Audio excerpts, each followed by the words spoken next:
Benvidos a todos e a todas a Cinefilia. Hoxe queremos empezar o programa falando das últimas novidades que chegan dende o audiovisual galego. Tras a boa acollida das edicións anteriores, regresa a Vigo, no auditorio do Parque Nacional das Illas Atlánticas, a terceira edición de A Lingua Galega no Cinema, cunha programación que combina proxeccións e encontros co público, ofrecendo un espazo de reflexión arredor do cinema realizado en galego. A terceira edición do ciclo desenvólvense entre os meses de marzo e abril e inclúe a proxección dunha decena de pezas audiovisuais, entre documentais, curtametraxes e longametraxes de ficción. O ciclo arranca cunha antesala o luns 23 de marzo, coa proxección do documental Ramón Otero Pedraio Dereito á Paisaxe, dirixido pola catedrática da Universidade de Vigo, María José Bravo Bosch. A antesala supón un punto de partida para as sesións que se desenvolverán a partir do 8 de abril.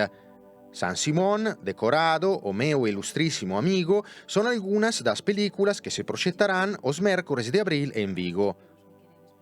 O ciclo conta coa área de normalización lingüística da Universidade de Vigo e coa colaboración da Diputación de Pontevedra. Podedes atopar o programa completo na páxina web da Universidade de Vigo.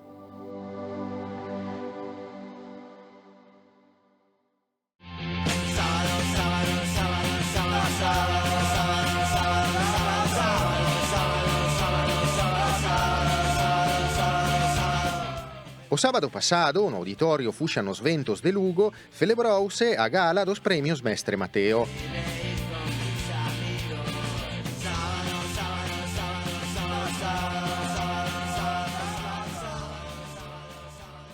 Antes de nós, o filme dirixido por Ángeles Huerta, centrado na figura de Castelao e da súa esposa, Virxinia Pereira, foi a produción máis premiada ao acadar 13 galardóns, igualando así o récord histórico nos Mestre Mateo que no pasado conseguiu Dogs de Andrés Goteira. Sirat de Oliver Laxe fíxose co premio a mellor longametraxe, da mellor música original e mellor son. A continuación comentaremos en profundidade esta edición dos Mestre Mateo, con noso invitado de hoxe, o programador e crítico de cinema Severiano Casalderrey.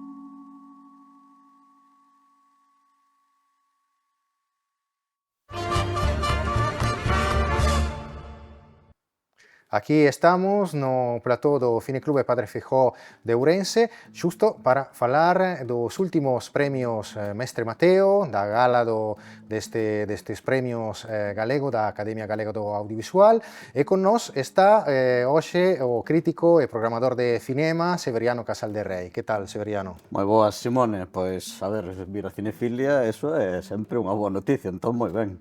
Encantado. Pois eu inviteite para estar aquí hoxe porque ti tamén eres crítico de cine, eres programador, eres unha persoa que ademais non se perde nunca unha gala ou un festival, unha premiación. Intentámolo Bueno, sempre. Eu creo que é o máis asiduo de todas. Eu creo que sí, que sí, no top estou aí no número 1, posiblemente. Entón, pois, estiveches tamén na gala dos premios Mestre Mateo. Como comentas e que valoración faz do palmarés deste ano, onde triunfou a película Antes de nós, de Ángeles Huerta, que prácticamente arrasou cos premios, unha película como Sirat, que estivo un pouco máis na sombra, incluso as outras, as liñas de continuo de San Simón, que non levaron prácticamente. Sí, a ver, o certo é que igual o mellor era un ano que era tan forte, tan potente, e había unha diversidade de filmes tan variado, que igual tamén os premios deberían ser máis variados. Eso de entrada. E despois tamén partimos da base de que, claro, a gran aposta, coido eu, deste ano era precisamente Sirat, non tanto igual antes de nós, porque estamos falando dunha película que igual, sin desmerecer as outras tampouco, claro, pero que xoga noutra liga. Estamos falando dunha película dun nivel de produción, de necesidades, de que foi unha película que non soamente xa, aparte do contexto galego, unha película que chegou a todos lados e triunfou en todos os premios de aquí e de incluso, pues, por primeira vez chegamos a Hollywood. ¿Y por qué crees que se creó esa circunstancia precisamente aquí en Galicia?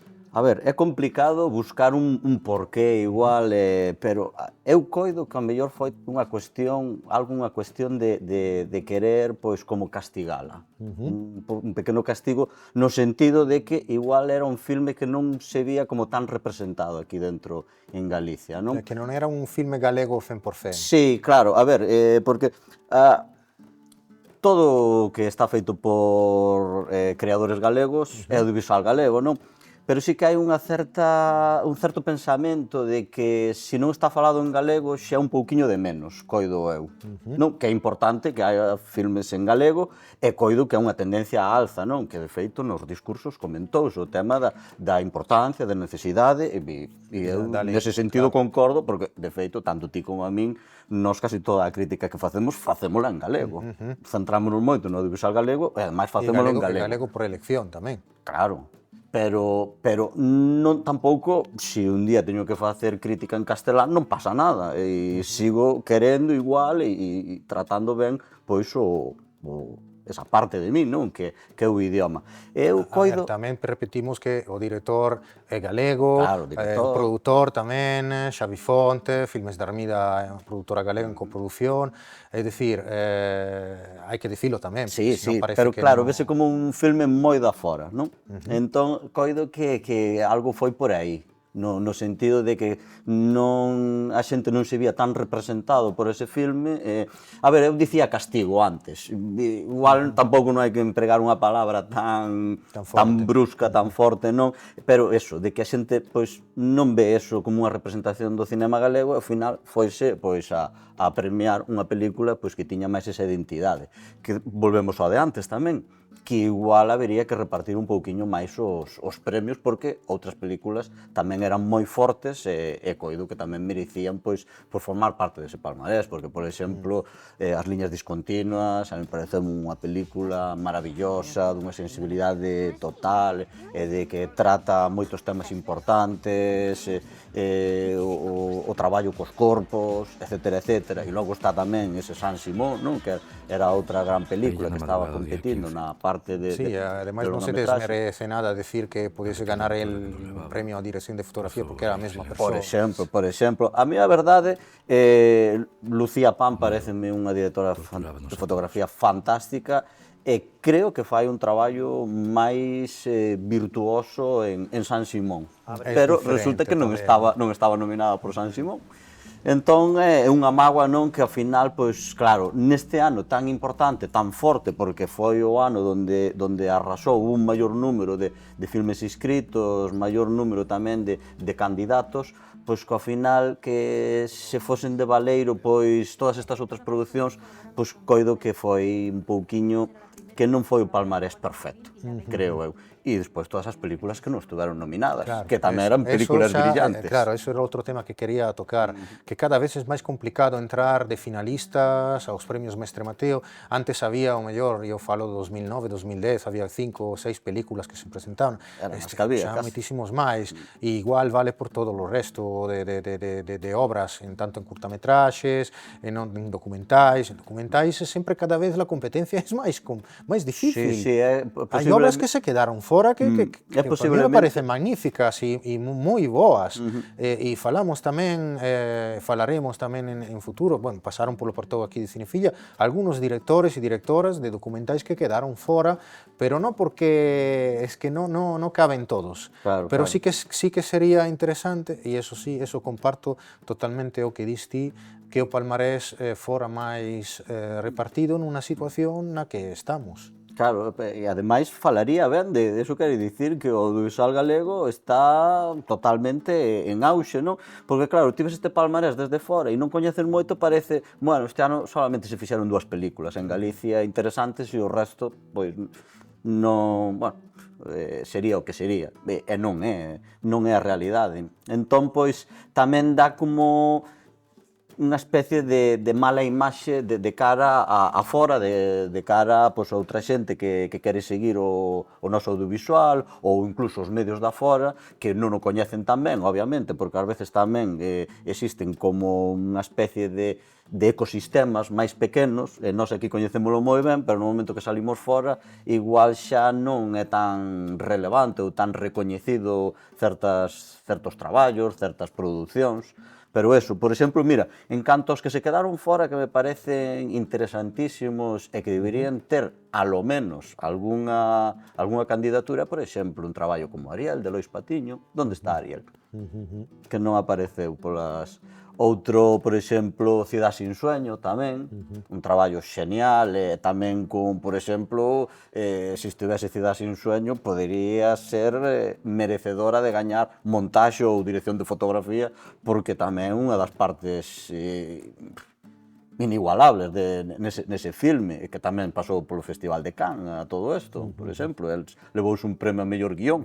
Mira ti, en cambio aquí non estivo nominado. E logo tamén cal era o outro Extraño Río, por exemplo, da produtora Mírame Mira, que máis ben é unha produción que por factura é máis catalana, incluso está rodada en Alemanha, pero aí ten, na lista estaba de candidata e tiña cousas moi interesantes para... Había o documental tamén de Olmo Couto, que é un documental moi valiente, que fixo en Kurdistán. O documental este tamén de Fílmica Galaica, As Estacións, que é unha produción con Portugal tamén, é un documentalazo. Por non falar de Carlos Prado tamén, de Chelito, outros proxectos que son grandes producións. Xa falamos de curta, e aí xa a descompensación é brutal, xa os que estamos mencionando son longas. Bueno, pero eu te digo, la verdade, que en todas as categorías. É o gran problema da categoría documental, que se mestura curta con longa metraxe e aí xa estás creando unha discriminación, un desfase tan grande que fai que logo as curtametraxes pois non teñan un espazo. Por iso debería existir a categoría de mellor curtametraxe documental e documental para as longametraxes. Pero o problema sempre é que vamos a engadir máis categorías cando unha gala xa dura lo que dura. Sempre é o gran problema. Bueno, a raíz de... durou 3 horas esta gala, que bueno, por momentos fixose duro, e non tanto polos presentadores, direiche, porque os presentadores eu coido que estuveron moi acertados, fixeron unha parella e un tándem super exquisito, non? Fede poñendo, pois, esa parte así como máis de payasete, non? Sí, os chistes do guión de Óscar Cruz tamén, eu creo que que le deu moita alegría, moita chispa.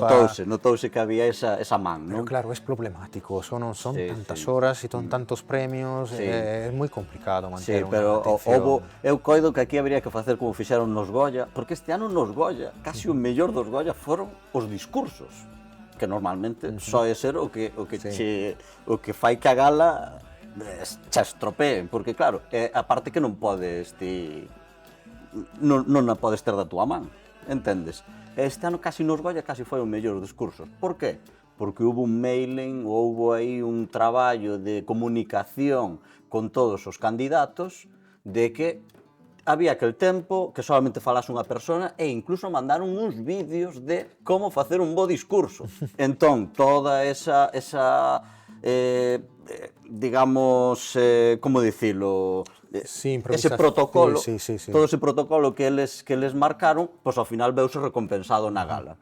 Pero a gala que vivimos o sábado, houbo, para min, 3 discursos que foron maxistrais, houbo outros que foron así, bien, sin máis, E logo houve algún que foron desastrosos. En plan de, merecían que lle sacaran o Mestre Mateo despois dese discurso. E dárselo a outro, non? Claro, porque, Dios, es que Cales non foron os podes... mellores discursos para ti? Para min, eu teño Eu creo que coincidimos. un trío de ases que sería, en primeiro lugar, o de Marcos Nine, Sí. a máis un discurso moi ben hilvanado, moi ben... elaborado, moi sí, ben contado, moi ben narrado, sí, sí. con unha facilidade de palabras e unha oratoria, pois sí, sabes? E En plan, el contido do que dixo. o contido todo, dicindo verdades como puños, interesantísimo, sobre todo, pois eso, de orgullo e nós mesmos témonos que defender, non? Así que, xenial. Despois tamén me gustou moito de Xoán Fornes, tamén, que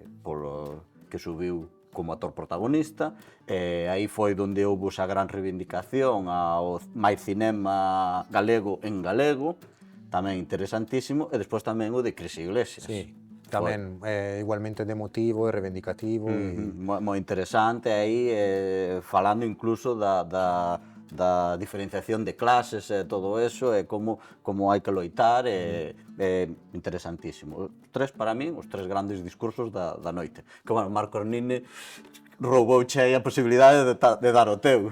Bueno, pero eu aí non tiña ninguna posibilidade, creo, por lo menos de realización. Pero sendo, contra Galloso creo que non ten posibilidade ninguén. A ver, E logo o programa, bueno, xa eu gañei xa 2 veces. A ver, para min o recoñecemento máis grande como finalista de estar aí, seguir sempre estando aí, claro. pasar un tempo con todos vos, que ou teño moitas veces a oportunidade de vervos aquí no plató de Cinefilia, ou senón poucas outras ocasións máis. Nestas galas, ou cando hai así algún festival, sempre nos vemos, por exemplo, no Festival de Cannes tamén, ou nos ciclos que organizas en Vigo. Entón, a ver, todas as oportunidades que nos podamos xuntar nunca sobran. Pois sí. Mira, temos a un poquinho de tempo a disposición. Dos festivais nos que estás a traballar, tes alguna novedade, algo que queres destacar? Por dos festivais, agora hai nada, rematou Imaginaria, podo comunicarche de que foi cuarta edición, novo éxito, houve aumento de público, tivemos máis convidados que nunca tamén, eso tamén é como unha especie de anzuelo que atrae máis xente, porque ademais estamos falando de primeiras figuras, porque, por exemplo, estivo o padriño do festival, que sempre é a figura máis relevante de todos os convidados, era Sylvain Chomet, que é o director mítico do Bienvenidos a Belleville, Le Triple H de Belleville, é unha personalidade que estivo 4 veces nomeado ao Óscar, entón, era, sabes, é imposible pois que con ese atractivo pois non teñamos xente que este ali, é magnífico telo, é moi agradecido tamén, e logo tamén tivemos, por exemplo, a Recabushi, a Nicole Stafford, moitos máis invitados, tivemos longametraxes, como sempre, tamén puxemos, por exemplo, o Kirikú, con música en directo para os nenos, que o gozaron moitísimo, tamén vimos, por exemplo, Arco, que era un dos filmes que estaba candidato aos Óscar e aos premios Annie. Tivemos unha programación bastante variada, e logo estaba sempre a perla do festival e a competición, que aí é onde máis me toca a mí o traballo duro de estar todo o ano pois visionando, ata chegar pois eso, a esas 30 e tantas, 40 pezas que son as que van a concurso, e a verdade é que a xente estivo moi contento, unha gozada. Bueno, moi ben, Severiano, pois moitas grazas por estar connosco entón hoxe, e grazas a vos xa sempre. volverás aquí pronto, espero, para falar de outro que festival, outra iniciativa destas nos que estás. Ti. Moitas grazas por chamarme, como sempre. Moitas grazas. E agora imos a repasar xuntos a carteleira do cinema comercial e a nosa axenda de festivais galegos. ¿Le has contado a Mónica algo con lo que pueda amenazarme? ¿Yo? No. ¿Tú tienes algo que ocultar? Volve a gran pantalla Pedro Almodóvar e volve espirse ao público coas súas fobias, paixóns e sentimentos máis íntimos, como xa fixo en Dor e Gloria, o seu filme máis destacable dos últimos 15 anos. Outra vez, o cineasta manchego volve a xogar cos límites da realidade e da ficción e regálanos un poderoso drama feminino en forma de caixas chinas, de historias dentro de outras historias. Os personaxes, magnificamente interpretados por Leonardo Sbaraglia e Bárbara Lenny, son os alter egos do director e que podemos atopar neste filme bastante ben contado e tamén iluminado coidadosamente cunha paleta de cores, esta vez firmada polo director de fotografía Pau Esteve Birba.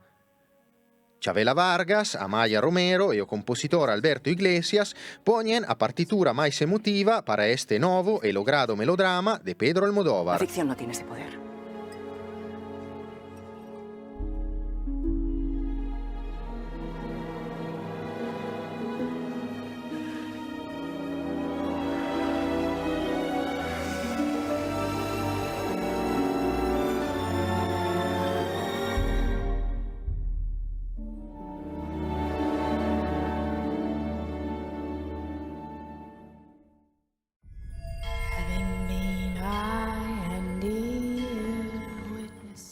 A parella sentimentale creativa de The Brutalist, formada por Mona Password e Brady Corbett, regresa aos Estados Unidos para contarnos a biografía de Ann Lee, líder feminina da seita dos Sacudidos. El testamento de Ann Lee podería ser perfectamente una película de cinema religioso e que se centra no valor persoal da fé. Na súa proposta estética, a directora abarca distintos camiños, sen tomar unha dirección clara. Pasamos do drama de época moi convencional ao musical máis inclasificable. Pero é nas escenas de danza e na música que o filme ofrece ao espectador unha inmersión sensorial sorprendente. A directora captura plenamente a éxtase e o delirio dunha comunidade na procura da súa utopía. Como pasou en The Brutalist, a representación dos Estados Unidos é dunha terra onde a irracionalidade atopa o seu espazo vital e convértese en comunidade cando hai un obxectivo común de traballo. La religión de Ann Lee fomenta la brujería. No puedo predicar sin ser acosada.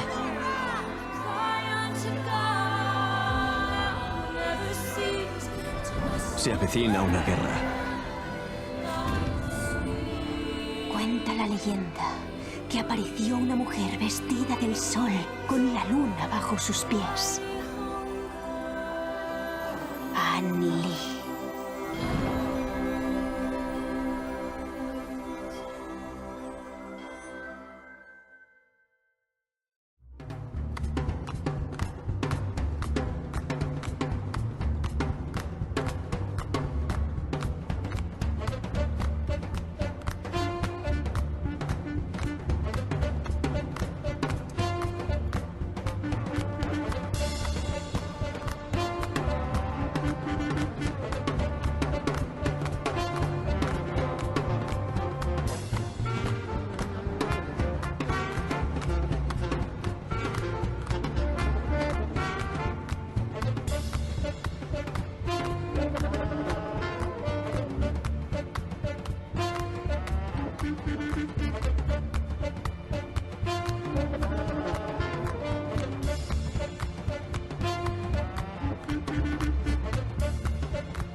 Moitas grazas a todos e a todas por seguirnos. Vémonos a semana que ven, aquí en Telemiño. Mentras tanto, como sempre, buone visioni!